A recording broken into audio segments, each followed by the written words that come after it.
Emma, the wife, was the kind of woman who seemed born to care for everyone around her. With her brown hair always tied in a messy bun and a smile that hid more than it revealed, she was a dedicated teacher and a devoted mother of two. Her routine was filled with classes, homework, and simple yet comforting dinners. Emma was the backbone of the family, a pragmatic woman who rarely complained, even when things seemed out of place. Yet, there was a distant look in her eyes lately, as if she was beginning to see beyond the perfect surface of her life. John, her husband, was a reserved and methodical accountant, the kind of man who seemed to live more in the world of numbers than in the world of people. He was known for his punctuality and dry jokes, which often elicited unexpected laughs. Yet there was an enigmatic quality about him that even Emma couldn't fully decipher. Slowly, Emma began to notice small deviations in his impeccable routine, quickly deleted text messages and abruptly ended phone calls. These weren't clear signs, but they were enough to cast a shadow of doubt over their marriage. Then there was Sarah, John's aunt, who, despite being only a few years older than him, was more like an older sister. Sarah was charismatic, engaging, and had a magnetic presence that drew attention wherever she went. Divorced and childless, she spent much of her time at Emma and John's house, always offering advice and sharing stories that captivated everyone. Her relationship with Emma seemed close, but there was an intensity in the gestures and glances exchanged between her and John that Emma never questioned, until now. Before any shadow fell over the family, the relationship between Emma, John, and Sarah seemed exemplary, almost like a picture-perfect family drama. Emma admired Sarah for her constant availability to help. Sarah was a regular presence at Sunday lunches, family gatherings, or any occasion that required a touch of levity. John seemed comfortable between the two women, balancing Sarah's spirited humor and Emma's sweet pragmatism. Together, they formed a harmonious trio that never raised suspicion.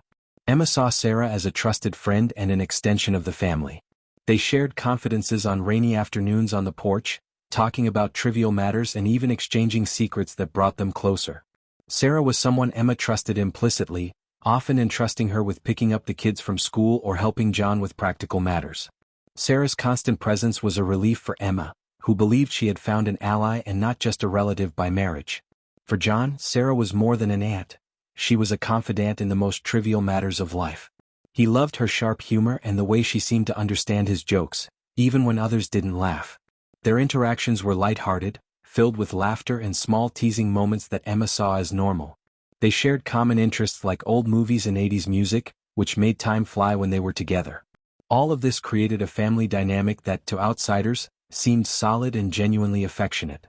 Emma had always trusted John, but small details began to challenge that unwavering trust.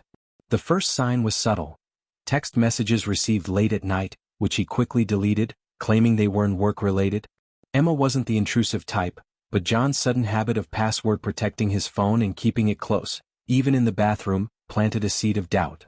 Additionally, John began staying late at work more often, citing last-minute meetings or tight deadlines, which was uncharacteristic of his methodical routine. Another clue came from Sarah's behavior, which began to shift. Once a constant presence in their home, she started avoiding casual visits that had previously seemed natural. Before, Sarah was almost like a second mother to the kids, but suddenly her visits dwindled and when she did come, she always seemed rushed. When Emma mentioned Sarah's absence, John offered vague explanations, saying she was busy or going through a rough patch. However, the excuse didn't align with Sarah's normally vibrant personality, increasing Emma's sense that something was off. The breaking point came when Emma found a receipt from an expensive restaurant dated on a night John was supposedly working late. She wasn't easily impressed, but a handwritten thank you for a wonderful evening on the back of the receipt hit her like a punch to the gut. When confronted, John gave evasive answers, claiming it was a business dinner. From that moment, Emma began piecing together a disturbing puzzle where John and Sarah occupied roles she never imagined. The discovery was as devastating as it was improbable. Emma was organizing John's wardrobe, a chore she did periodically, when she found a letter folded and tucked away in one of his blazer pockets. At first, she thought it was just a work document, but upon opening it, she found words that left no doubt. A love letter written in Sarah's unmistakable handwriting. The letter detailed secret meetings, promises, and worse, a passion that seemed to have grown in the shadows of their family dynamic. The letter described moments that Emma realized could only have happened while she thought everything was fine. Still in disbelief, Emma decided to search for more clues. She checked John's phone, something she had never felt the need to do before. Among photos of meetings and family events, she found selfies of Sarah and John together, taken in places she didn't recognize. One photo in particular caught her attention, the two of them embracing in a fancy restaurant, with a caption on the app saying "Our perfect night." Seeing this visual confirmation of the betrayal finally shattered her reality. The final blow came when Emma confronted Sarah. Trying to maintain her composure, she called Sarah and, masking her pain, asked her to come over to talk. During the confrontation, Sarah initially denied everything but, realizing Emma already knew the truth, began justifying her actions as a mistake of passion. John, arriving home mid-conversation, tried to intervene, but his guilty expression only validated all suspicions. The scene descended into chaos, with tears, shouting, and a betrayal Emma never thought could come from someone she trusted so deeply. Emma's initial reaction was paralyzing shock. She felt the ground fall from beneath her as Sarah's words echoed in her mind. The betrayal by John was hard enough to process, but the fact that it came from someone she considered a close ally made it unbearable. She alternated between boiling anger and profound sadness, tears streaming down her face as she struggled to find words. Emma simply stared at the two, expecting an explanation that never came. As the wave of emotions subsided enough for her to act, Emma stormed upstairs and locked herself in the bedroom. She began frantically pulling John's clothes out of the closet, tossing them onto the floor in a desperate attempt to regain some semblance of control. Among the drawers she found more evidence of the affair. Movie tickets and messages that confirmed the relationship had been ongoing for far longer than she initially believed. Each discovery was like a dagger plunging deeper into her heart. Despite her devastation, Emma knew she couldn't let herself be consumed by the pain. While John pleaded with her from the other side of the door, asking for forgiveness, Emma took a deep breath and opened the door, her voice trembling but firm. "You need to leave. Now." Sarah had already left, unable to face the consequences of her actions. Watching John pack his belongings hastily, Emma felt a small flicker of strength emerge amid the chaos, knowing this was just the beginning of her journey to reclaim her life. The confrontation with John was explosive, a true catharsis of all the pent-up emotions. Emma didn't wait for him to speak. The moment he entered the room, her gaze pierced through him. "How long did you think you could fool me?" she demanded, her voice sharp and unwavering. John, caught off guard, stumbled over his words, trying to apologize, but Emma's torrent of accusations left him no room to breathe. "You betrayed me, and with her? Someone I considered family.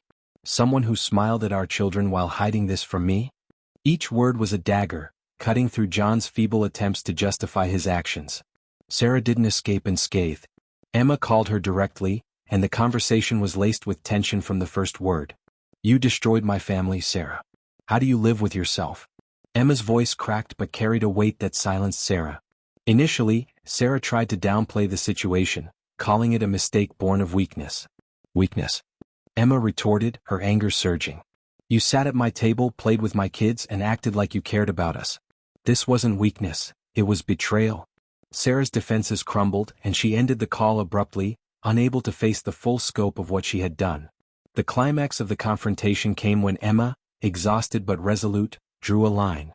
Turning to John, she said, "You broke what we built, and now you have to live with that." Her voice, steady despite the tears streaming down her face, carried an air of finality. To Sarah she left no ambiguity. "You're no longer welcome here. I hope the weight of what you've done stays with you." The room fell into a heavy silence as Emma walked away, leaving the shattered remnants of trust and family behind. The fallout from the betrayal rippled through every corner of the family. Emma, though determined to move forward, found herself grappling with waves of self-doubt and guilt. Questions haunted her. What did I miss? Could I have prevented this? These thoughts, combined with the weight of the betrayal, turned her everyday life into an emotional battleground. Yet, she knew she needed to focus on her children, who were beginning to sense the fractures in their once stable world. Late-night tears became a regular occurrence, but so did small moments of resilience as she found support from close friends. For John, the consequences were equally devastating but carried a different weight. Cut off from his family, he faced the reality of his choices. His relationship with the children, once unshakable, now felt fragile and distant. Attempts to reconnect were met with hesitation and mistrust, especially from the eldest daughter, who was old enough to understand that something significant had changed. Sarah, meanwhile, faced her own reckoning. Ostracized by the extended family, she withdrew into isolation, struggling with the shame and rejection brought on by her actions. The children bore the brunt of the emotional upheaval. The eldest, a perceptive 9-year-old, began acting out at school, her once stellar grades slipping as anger and confusion took hold. The younger sibling, too young to fully grasp the situation, became clingier, seeking reassurance from Emma at every turn. Their lives, once filled with routine and stability, were now marked by questions and uncertainty. Recognizing the impact, Emma sought family therapy to help rebuild the emotional foundation for her children. Despite the storm, she was determined to create a sense of safety and hope for their future. As the legal and emotional battles raged on, the strain on everyone involved reached a boiling point. John, now living alone, spiraled into depression. Attempts to mediate the divorce proceedings turned contentious, with both sides struggling to find common ground. Sarah, facing social ostracism, withdrew entirely, refusing contact even with those who tried to help. Her actions had set a chain of events in motion that left her as much a victim of the fallout as its instigator. Meanwhile, Emma focused on rebuilding her life, though the process was anything but linear. Every step forward felt shadowed by the weight of what had transpired. Despite her efforts to shield her children, the pain of their fractured family was evident in their questions and behaviors. Through therapy and a strong support network, Emma began to reclaim her identity outside of the marriage, slowly finding strength in her independence. The story became a cautionary tale within the community, its echoes serving as a stark reminder of the devastating consequences of broken trust. While Emma's journey toward healing showed glimmers of hope, the scars left behind served as a lasting testament to the fragility of relationships, and the resilience needed to rebuild after they shatter.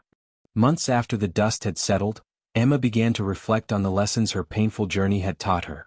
The betrayal she experienced was earth-shattering, but it also forced her to confront aspects of her life she had long ignored. "I learned to trust myself again," she would later say, acknowledging that the cracks in her marriage had been evident, even if she chose to look the other way. Her newfound strength came from recognizing her worth and setting boundaries, not just with others but with herself. Her children too began to adapt. The therapy sessions provided a safe space for them to voice their confusion and anger. Slowly, their lives began to stabilize as they developed a new rhythm.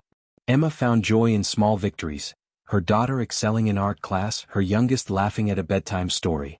These moments became the foundation of their healing, a reminder that life could be beautiful even after devastation. John, however, struggled to rebuild his life. While he made efforts to reconnect with his children, the process was slow and fraught with emotional barriers. His relationship with Sarah had dissolved under the weight of their shared guilt, leaving him isolated. He often reflected on the choices he had made, recognizing too late the irreparable damage they caused. His life served as a stark warning of how fleeting trust and family bonds could be when taken for granted. Emma's decision to leave the house that had been the backdrop of so much pain marked the beginning of a new chapter. She found a smaller, cozier home where she and her children could start fresh. Decorating it became a family project, with each room filled not just with furniture, but with hope for a brighter future. The process of rebuilding wasn't easy, but it was necessary. Over time, Emma began to rediscover herself. She pursued interests she had put aside, joining a book club and taking up yoga. These activities not only helped her heal but also connected her with a supportive community. For the first time in years, she felt truly seen, not as a wife or mother but as Emma. As the seasons changed, so did her outlook on life. While the scars of betrayal would always remain, they no longer defined her. Emma's story became one of resilience and growth, a testament to the strength it takes to rebuild after life's most painful moments. Her children, thriving in their new environment, became a reflection of her determination to create something beautiful from the ashes. Together, they forged a new path, proving that even the darkest chapters can lead to a brighter tomorrow.